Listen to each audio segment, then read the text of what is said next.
Hello दोस्तों, आज की 25 बड़ी खबरों पर नजर डालते हैं। यूपी पुलिस भर्ती परीक्षा में 12 सॉल्वरों को पकड़ा गया। ये लोग कंप्यूटर को हैक करके पेपर को सॉल्व करते थे। इस काम को करने के लिए 6 लाख रुपए लेते थे। गाजियाबाद में बनाया हुआ था अपना लैब। बड़ी चतुराई से करते थे ये काम। मेरठ में UP police online computer operator भर्ती परीक्षा में 12 लोगों को अरेस्ट किया गया है। आरोपी गैंग बनाकर परीक्षार्थियों को पास कराने का झांसा देते थे और इसके बदले काफी मोटी रकम भी वसूलते थे। एग्जाम के वक्त ये लोग अभ्यर्थी की कंप्यूटर स्क्रीन हैक कर लेते थे। इसके बाद सवाल को सॉल्व करते थे। चलिए बढ़ते हैं अगली खबर की तरफ। दरोगा ने मांगी रिश्वत तो युवक ने दे दी जान। प्रेम प्रसंग के मामले में समझौते के नाम पर मांगे थे 80,000 रुपए। दोस्तों, ये घटना यूपी के मेरठ की है, जहां पुलिस से परेशान होकर एक युवक ने ट्रेन के सामने कूदकर जान दे दी। परिवार वालों ने दरोगा पर आरोप लगाया कि प्रेम प्रसंग के मामले में समझौता कराने के नाम पर 80,000 रुपए की रिश्वत मांगी थी।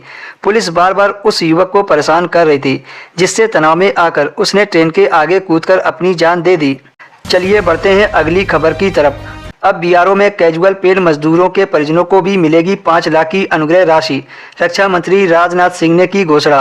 बीआरओ यानी कि बॉर्डर रोड ऑर्गेनाइजेशन, सीमा सड़क संगठन में काम करने वाले कैजुअल पेड जो मजदूर होते हैं, उनके परिवारों को अब दुर्घटना के दौरान 5 लाख रुपए की धनराशि दी जाएगी। बढ़ते हैं अगली खबर की तरफ। झारखंड में अब 125 यूनिट बिजली फ्री मिलेगी। मुख्यमंत्री बनते ही चंपई सोरेन ने जनता को दिया तोहफा। चंपई सोरेन सरकार का बड़ा फैसला। अब 125 यूनिट बिजली हर माह मिलेगी मुफ्त।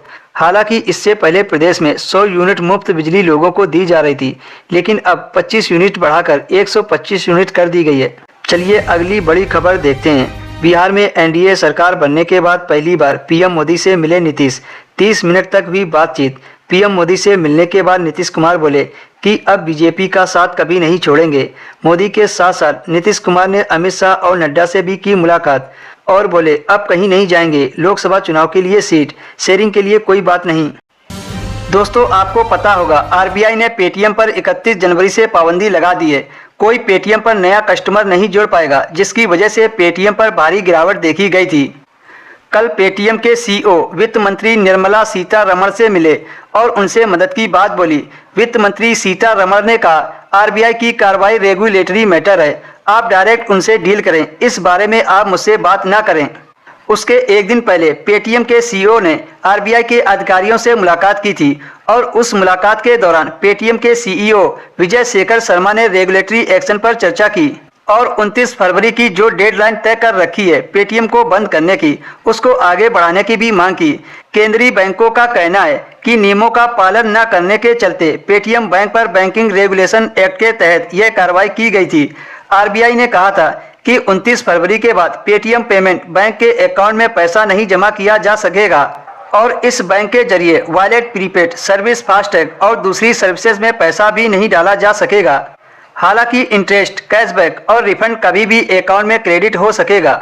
आपके पेटीएम में अवेलेबल बैलेंस होने तक इस्तेमाल किया जा सकेगा, लेकिन अपना पेटीएम बैंक अकाउंट से नहीं जोड़ पाएंगे और ना ही नया कस्टमर अपना अकाउंट पेटीएम पर बना पाएगा। दोस्तों, इसके आगे जो भी अपडेट आएगी वो मैं आपको बता दूंगा। छोटी बड़ी अपडेट के लिए हमारे चैनल को सब्सक्राइब करें।